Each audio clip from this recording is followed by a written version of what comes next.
continuum from non-symbolic to symbolic, and symbolic communication being more language or communication that is governed by rules, such as speech or sign language, that is more rule governed and is more of a natural language. And that is one form of communication. There's also non-symbolic communication, even eye blinks or, those types of things are also communication. So I think you have a larger handout of this that just kind of shows this continuum. So we start out, with facial expressions. And even when you're communicating using speech, you're also communicating using facial expressions. But this kind of just shows you along the lines of different ways that people might be giving messages. And that's something that you guys can just keep and hang on to and refer to in case you need to understand more about communicating with your buddy. Does anybody have any questions or thoughts so far? I'm just racing through this kind of quick. But communication is very much linked to behavior. So, and again, I just want to make this more interactive than me sitting here talking to you. So does anybody just kind of have a clue how communication might be linked to behavior? Yeah. If you're upset, sometimes you don't want to talk. You don't want to communicate. Yes. You want to be left alone. Absolutely. Definitely. I mean, I think that in that way they're certainly connected. Anybody else? Yes. If you communicate with a positive attitude or something like that, you're going to have a positive behavioral response to anything like that.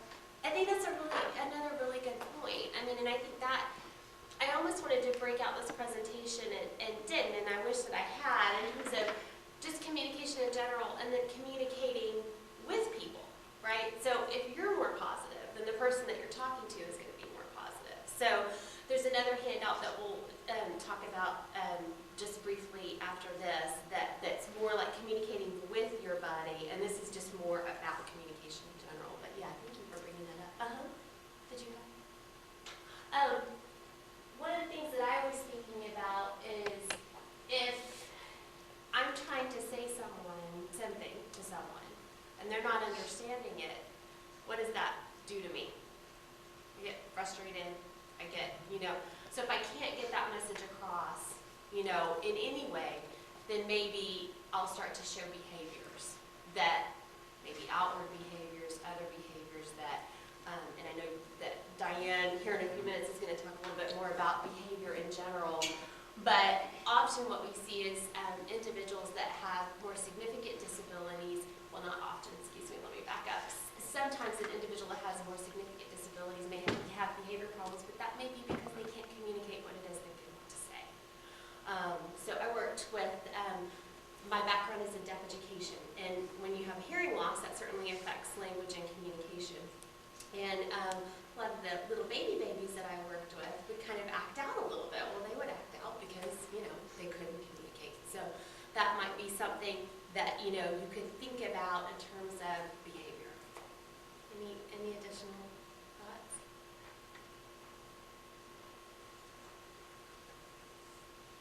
Lack of communication leads to frustration, isolation, pain, and behavior.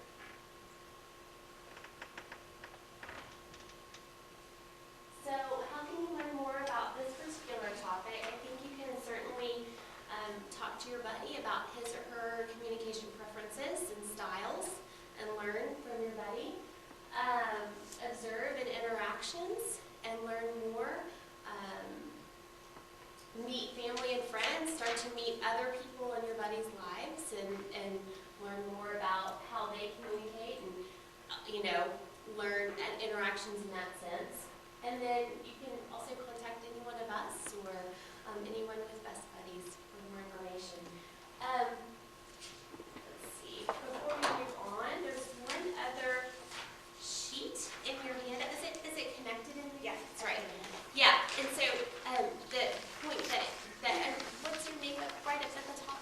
Emerald. Emerald. What Emerald brought up about just communication interactions in general. This is a sheet of just do's and don'ts that just nicely lays out, just some things that you might consider doing to have positive communicative interactions and some things that, you don't want to do. Treat people equally. This is almost one of the bottom bullets under dues, regardless of their participation level. Let's see. Communicate acceptance by sitting near the person or accepting a hug, if it appropriately conveys inclusion. Watch for talents. Find out what the person can do. Don't lean or hang on a wheelchair or cart. These types of things, had you not been in the disability field, you just might not have thought of. So it's just a nice one to keep and hang on to.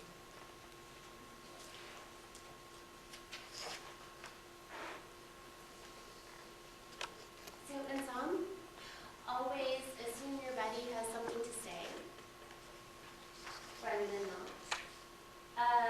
And trying to figure out how it is that you can send and receive those messages and if they can be understood. And just in general, remembering the definition of communication and that it can come in many different forms. As you all shared several examples, and that communication and behavior are linked. So, I think that was it for me. We both have nice time, so she's going to have to scoot, but thank you very much, Kathy. Thank you. Thank you, guys. This is not my strength, by the way. My name is Diane Plunkett. I'm a doctoral student in early childhood special ed.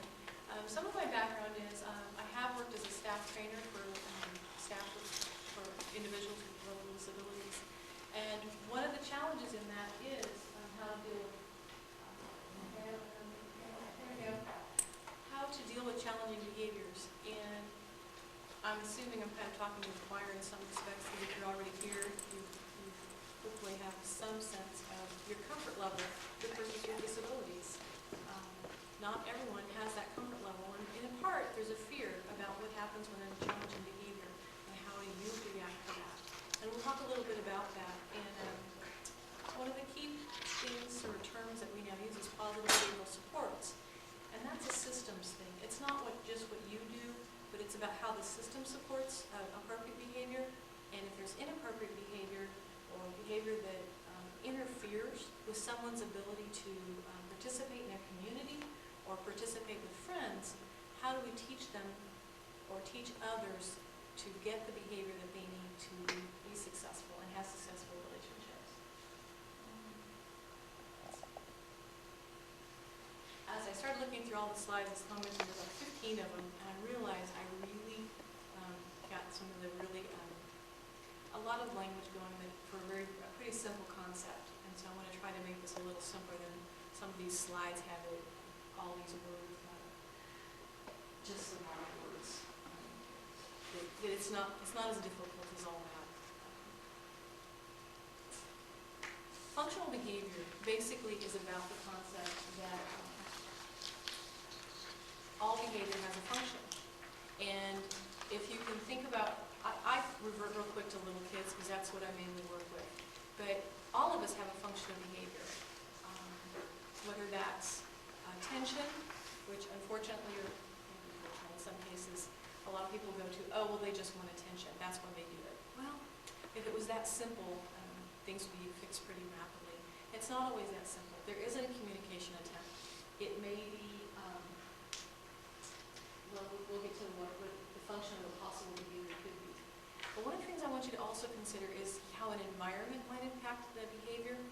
Some of the folks you may be paired with have been environments